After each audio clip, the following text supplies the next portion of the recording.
Meus queridos alunos, como vocês estão? Espero que estejam bem, espero que estejam se cuidando.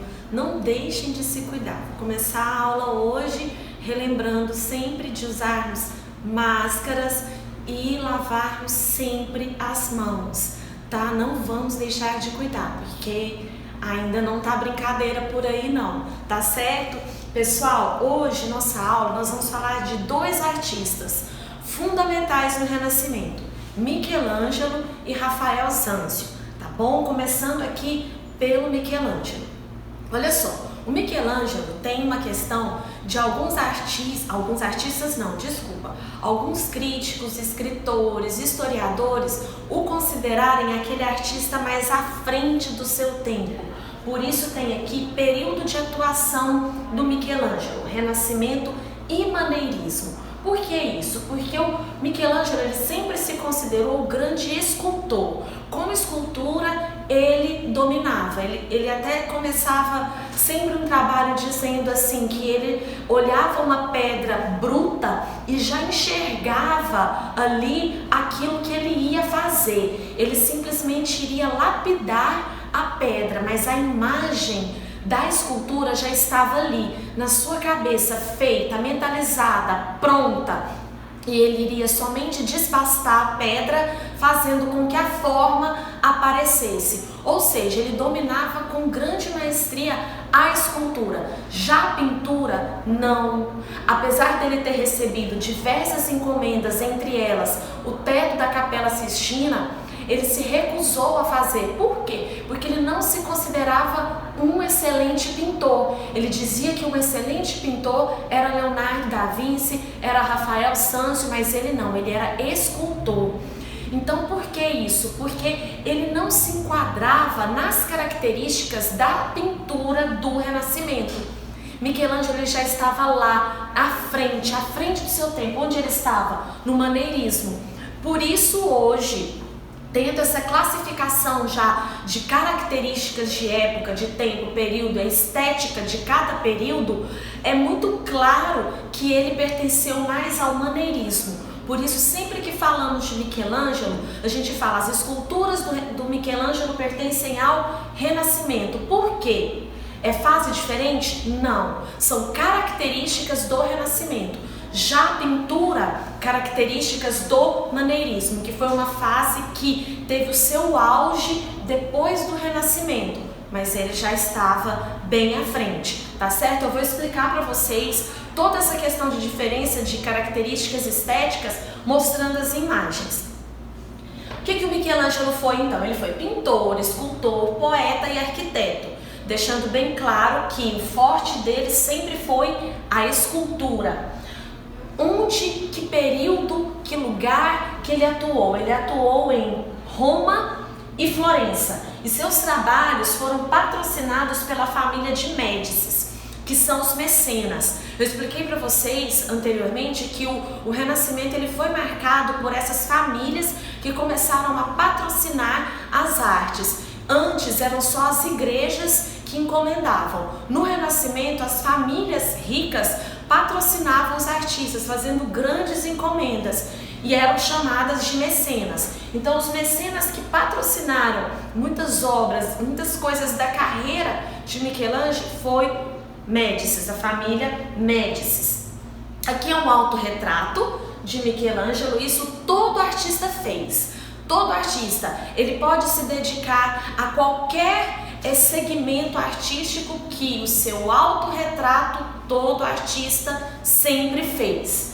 Agora nós vamos conhecer aqui alguns nomes das obras de Michelangelo, seus principais trabalhos na escultura: Baco, Pietà, Davi, Moisés. Depois na pintura, o teto da Capela Sistina, com ênfase para o juízo final, que é o detalhe do teto em que mais é fotografado, que mais encontramos em livros, em reportagens e tudo mais. É o juízo final. Dois afrescos também da Capela Paulina e a Basílica de São Pedro. E fez a cúpula, como arquiteto, ele fez a cúpula do projeto também de algumas igrejas do Vaticano. Então vamos lá, aqui Pietà. Pietà, o que ela representa? Representa Nossa Senhora com Jesus Cristo já desfalecido em seu colo. Então ele representa aqui nessa escultura a dor, o sofrimento, tanto de Nossa Senhora como da situação toda que ocorreu em torno da imagem de Jesus Cristo morto. Então é o que mostra aqui. E como característica do Renascimento a gente vê toda a fidelidade da forma, a busca pela representação real, tal qual nossos olhos enxergam uma pessoa. Ele tentou colocar na escultura, na pedra, essas características com a maior fidelidade possível da fisionomia humana e dos tecidos representados aqui também. Se a gente observar as dobras desse tecido, é perfeito. Qual foi o material que ele utilizou? Pedra, granito.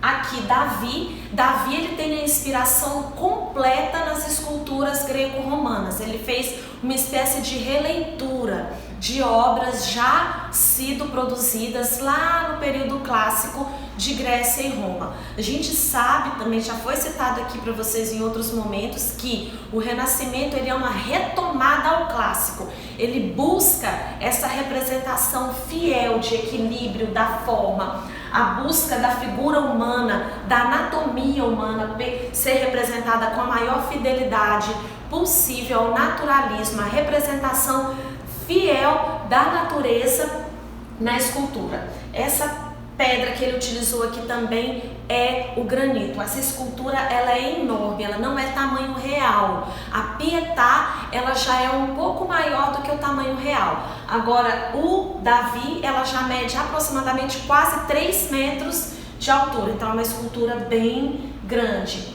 Aqui Moisés, vamos lá, Baco, e aqui o teto da Capela Sistina. Como é que foi essa história?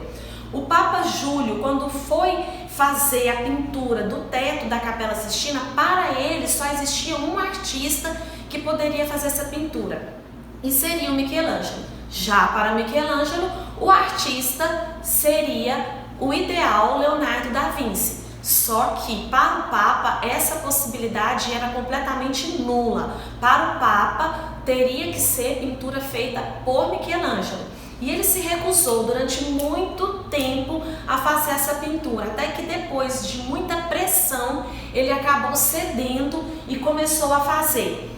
E ele apagou num certo período, depois de já ter começado a pintar aqui o altar da Capela Sistina, ele se revoltou, dizendo que não estava como ele gostaria que estivesse, e ele jogou tinta branca, tampando toda a pintura que ele já havia feito. E nesse momento ele foge para o deserto, porque ele se recusa a pintar o teto da Capela Sistina.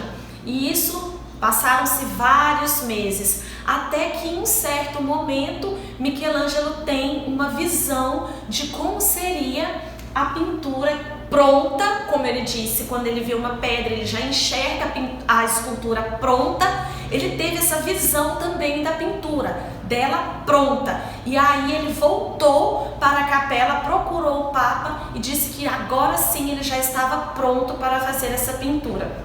Isso levou-se muitos anos. E aí então ele fez aqui o teto da Capela Sistina, as laterais aqui e o altar, sendo que aqui é o juízo final, que é essa parte que fica aqui no altar. Esse detalhe aqui, a gente vê aqui sendo representado de uma maneira maior. Agora eu vou explicar para vocês a questão do maneirismo. Por que Michelangelo é considerado mais um pintor maneirista do que Renascimento? Observem aqui quantos grupos de personagens que Michelangelo colocou em um único tema do juízo final. Ele centralizou uma imagem aqui pequena, mas que não está em destaque em relação a todas as outras imagens. Então é como se nós dividíssemos aqui um grupo aqui, outro aqui, um grupo aqui no meio e outro aqui em cima. Isso faz parte da característica da pintura do maneirismo.